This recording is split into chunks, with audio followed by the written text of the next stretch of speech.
Firstpost reports from the world's second largest continent. Hello, I'm Alison Lagrange. A very warm welcome from Durban, South Africa. We get you the news and the newsmakers from Africa. From elections to climate change to innovations and opportunities. As the world's attention shifts, we report from Africa, the heart of the global south. Join me every weekday live on Firstpost.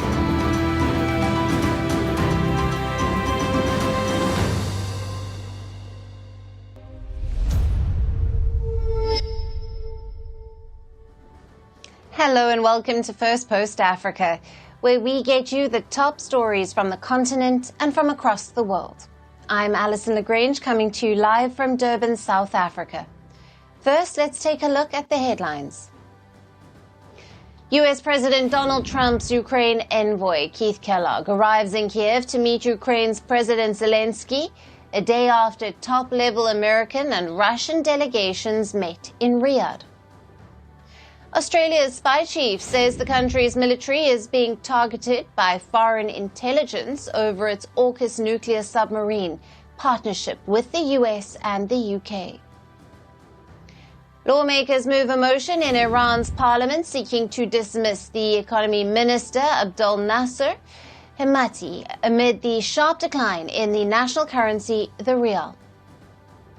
And Vietnam's parliament approves an $8 billion rail link to the border with China, boosting trade ties between the two communist-ruled countries. And over 150 students injured as fresh clashes erupt at a university campus in Bangladesh, where the youth wing of the Bangladesh Nationalist Party was carrying out a recruitment drive.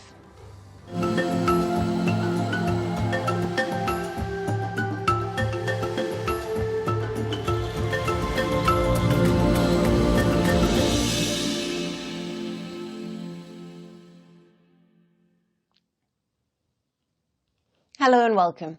Our top focus remains on the volatile situation in the Democratic Republic of Congo. Amid the recent advances of the M23 rebels in the mineral-rich east, the peacekeeping troops that were deployed to assist the Congolese armed forces have reportedly begun withdrawing amid a total breakdown of law and order. In a blow to Kinshasa, Burundi has reportedly begun pulling out its troops from the DRC's east. This is just days after the Rwandan-backed M23 rebels captured the city of Bukavu in the South Kivu province.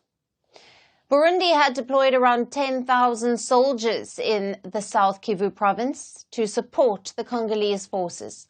However, they failed to defend the city of Kavumu amid the advances of the M23 rebels and began the withdrawal as the Rwanda-backed forces progressed toward Bukavu. But Burundi's military has dismissed reports of the troop pullout, saying their soldiers were continuing with the mission in the DR Congo's east. Meanwhile, the M23 rebels also continued their advance further south, and they entered the town of Kamanyola, some 50 kilometers away south of Bukavu, which was captured on Sunday following the occupation of Nyabibwe and Kavumu.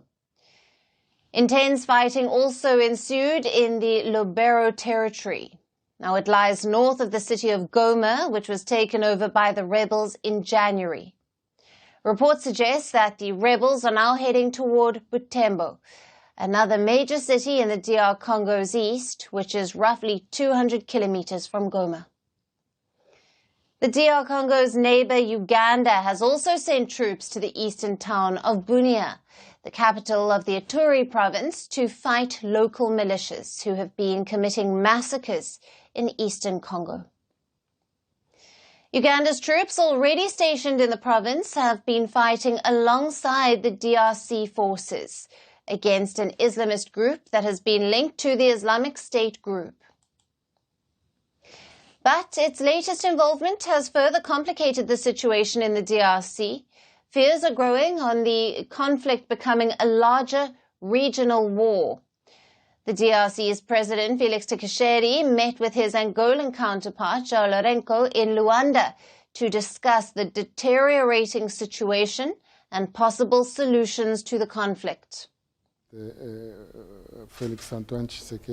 President Felix Antoine Tshisekedi is coming to Luanda to analyze the current situation in the Democratic Republic of the Congo. We know that this is a situation of concern to the continent following the meeting of the African Union Peace and Security Council held in Addis Ababa, which was devoted to this conflict. International pressure has also been mounting over Rwanda. The United Kingdom summoned Rwanda's envoy and asked Kigali to immediately withdraw its defense forces from the DRC. Meanwhile, Rwanda has also suspended its development cooperation with Belgium, accusing it of leading efforts to block Kigali's access to international funding. Last week, the European Parliament also passed a resolution urging the suspension of European aid to Rwanda, including a key minerals agreement. Kinshasa has long accused Rwanda of stealing vast amounts of minerals from its east.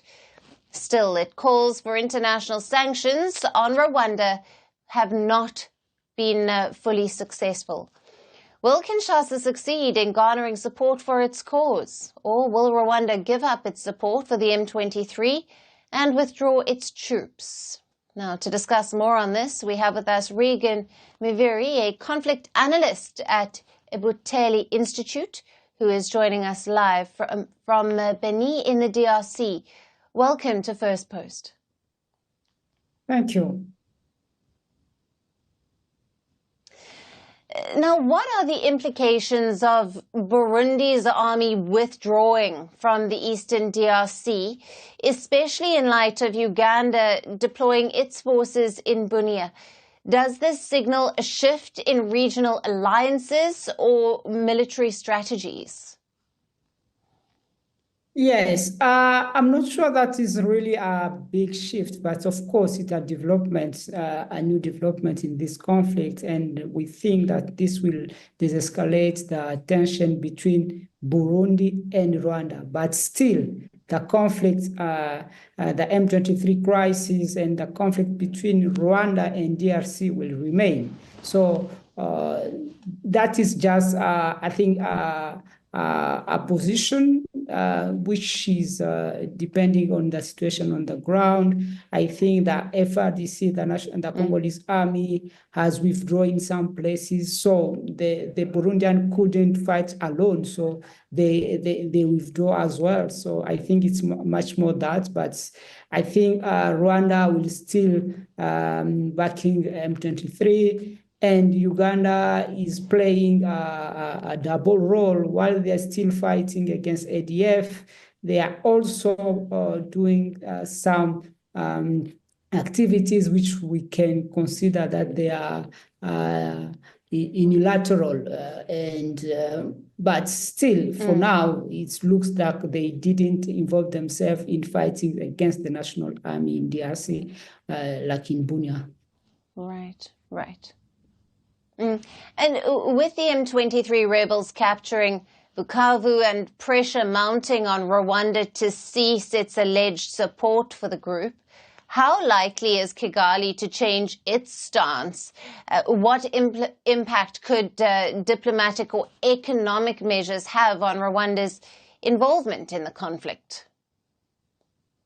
If we just see the past, we will see that the pressure has bear fruits in the past. You remember when Obama decided that he just threatened Rwanda that he will withdraw the economic cooperation with Rwanda, and Rwanda decided to withdraw his support to M23. But for now, it's still just words and statement. No one has decided to cut ties when it's come to economic cooperation with Rwanda. Rwanda was the first to decide to suspend the cooperation with Belgium, but no one, the UK, the US, and the European Union they all have said that Rwanda should withdraw his support to M23, and all the Rwanda troops should pull out from DRC territory. But that's not enough. It's just words. What can change this situation is really economic sanction when it's come to Rwanda, and that perhaps can change the mind on the other side of the border in Kigali. Right. And the UN Human Rights Office has accused the M23 rebels of executing children in Bukavu. How does this incident impact the broader human rights and security situation in the region? And what measures can be taken to hold the perpetrators accountable? Yes, I think that is really one of the important questions that we should be addressing here.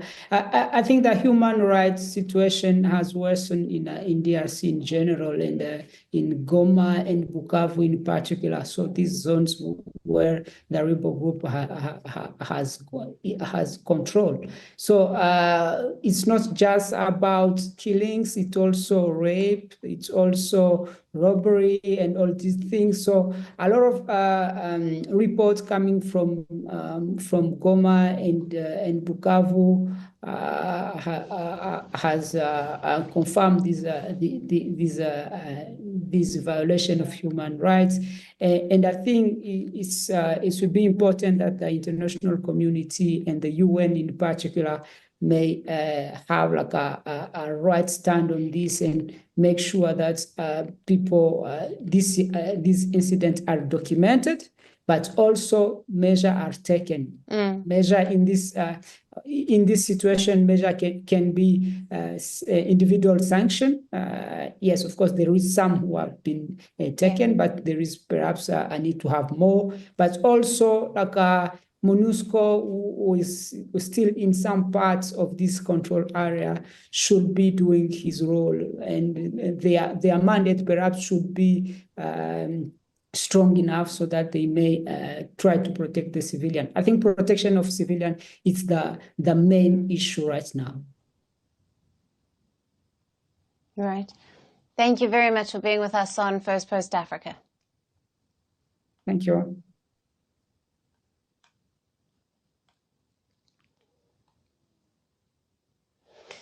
Moving on to updates from Sudan now, where as parallel governments by the two rival factions are taking shape, the battle on the ground is also intensifying. In the latest, reports say that the Sudanese paramilitary RSF has killed more than 200 people in a 3-day assault in the south of Khartoum. These attacks were in the White Nile state villages of Al-Qadaris and Al-Kilwat. The army-backed government has put the death toll at more than double that figure. The army says that 433 people have been killed, including children. The RSF massacre and the killings have been reported by the Emergency Lawyers Network, which has documented human rights abuses in nearly 2 years of the brutal civil war.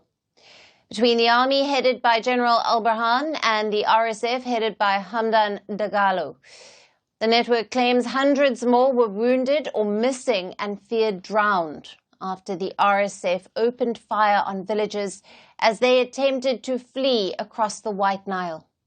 They also claim that the RSF fighters had subjected unarmed civilians to executions, kidnappings and looting.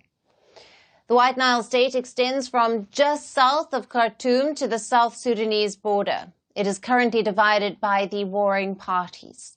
The army controls the south, including the state capital of Rabak, as well as 2 major cities and a key military base. The RSF holds northern parts of the state, including the villages that were attacked. Last week, the RSF attacked famine-stricken camps in the Darfur region. The survivors of the attack claim the RSF had turned the site into a killing field, with bombs falling on houses and bodies on the streets. The Zamzam camp, which is home to between 500,000 to 1 million people, is witnessing an exodus with displaced Sudanese fleeing again after the RSF offensive. Satellite imagery shows heavy damage and entire buildings razed to the east of the camp, where the RSF claimed had clashed with the army allied groups. The RSF claims that it had liberated the displaced people from the Zamzam camp, which had been turned into a military base by the joint forces. Since the war began in April of 2023, the camp had received a wave of displaced people from Sudan's vast Darfur region, most of which is under the control of the RSF. Both the Sudan Army and the RSF have been accused of war crimes. The paramilitary RSF has also been accused of genocide by the United States. The brutal war in Sudan has reportedly killed 150,000 people, displaced over 12 million, put at least 8 million on the brink of starvation, and nearly 25 million, which is around half of Sudan's population, suffer dire food insecurity. Fighting has intensified across Sudan in recent weeks, as the army pushes to reclaim full control of the capital Khartoum from the RSF. The paramilitary has also intensified attacks on the North Darfur state capital Al-Fashir, the only major city in Darfur it does not control.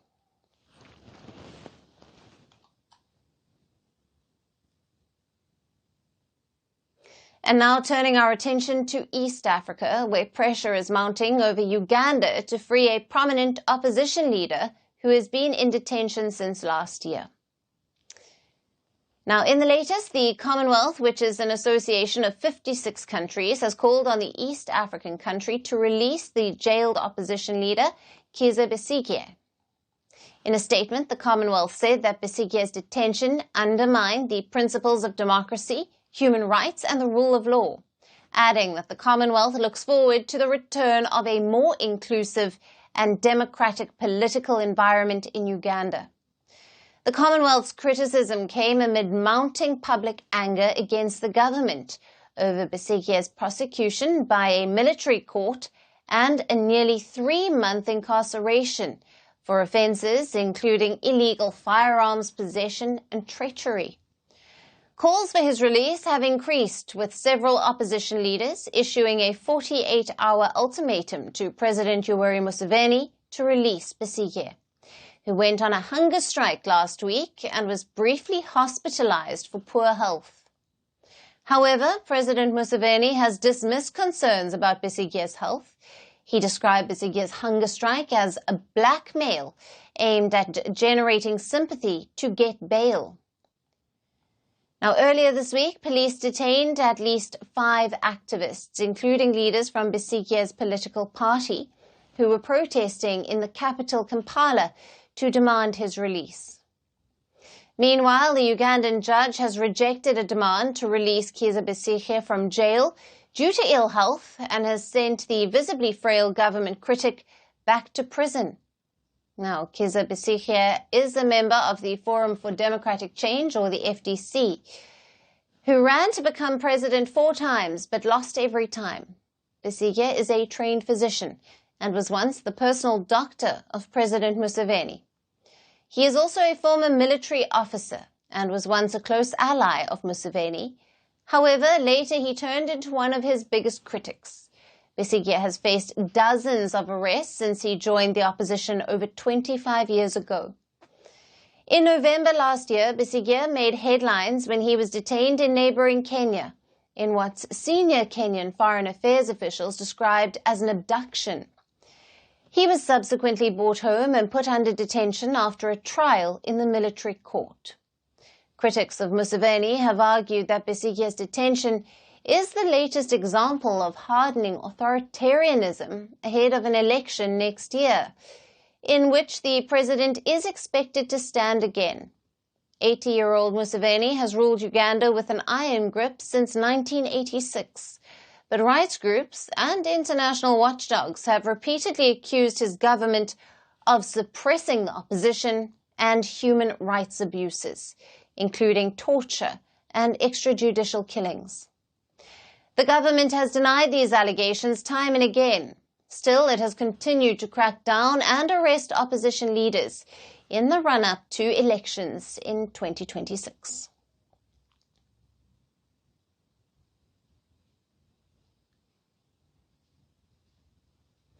For our final story, we shift focus to South Africa. In a move that could deepen a rift with the United States, South Africa could possibly turn to Russia or Iran to achieve its nuclear power goals. South Africa's Minister of Mineral and Petroleum Resources said that the country is open to nuclear energy bids from Russia and Iran as part of its plan to expand the civilian nuclear power capacity, and that Pretoria cannot have a contract that says Tehran or Moscow but must not bid.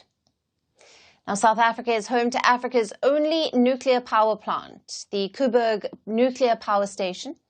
Pretoria plans to add 2,500 megawatts of new nuclear power capacity to tackle the persistent blackouts and reduce greenhouse gas emissions. But cooperation with Iran or Russia could further delay the renewal of the US-South Africa Strategic Energy Pact. After almost a decade of talks, Pretoria and Washington had been seeking to conclude a new civilian nuclear pact, a prerequisite for exporting US-made nuclear fuel or equipment.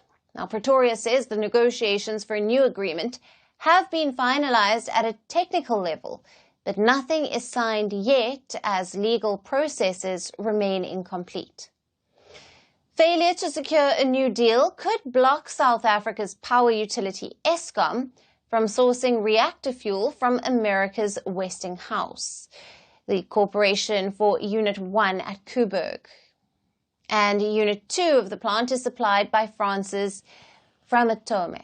Now, South Africa's decision is to keep its doors open for a Russian or an Iranian bid, and this comes at a time when it faces intense scrutiny from Washington.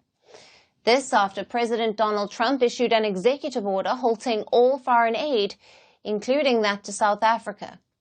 Not just that, Trump's order claimed that South Africa was renewing its relations with Iran to develop commercial, military, and nuclear arrangements. Responding to this, South African President Cyril Ramaphosa's office said that Pretoria has no bilateral cooperation with Iran on nuclear power or any nuclear-related technology. The Ramaphosa government also rebuked the Trump administration, accusing it of bullying smaller nations like South Africa due to economic disparities. By the United States because of the size of our country and our economy, and because they're a superpower, they just bully us around. We must resist that. You don't wake up one night and say, I'm cutting aid to African continent. It's very little in South Africa. We are not a province of the United States. We are a sovereign state. And if there is an issue they want to raise with us, they must talk to us. We're engaged diplomatically. We take decisions collectively. But bullying us should not be tolerated by us at any time. Amid the ongoing tensions, U.S. Secretary of State Marco Rubio also said that he would not attend the G20 foreign ministers meeting in Johannesburg. The decision marks a significant diplomatic boycott by the United States, signaling its discontent with South Africa's stance on Israel and the ICC. In a tweet earlier this month, Rubio said he objected to the meeting's agenda, which he described as anti-American. At the heart of the US-South Africa rift is the divergence in their foreign policy. So will Pretoria pivot to Russia and Iran to join the anti-West axis? And that's it on the show for today. We will see you again tomorrow at the same time.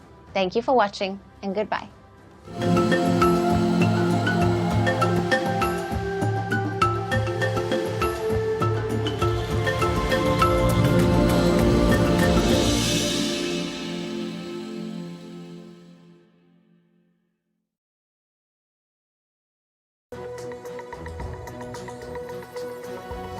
Hello and a very warm welcome. I am Gushin Galan and you're watching Firstpost. In the next few minutes, I get you the top 40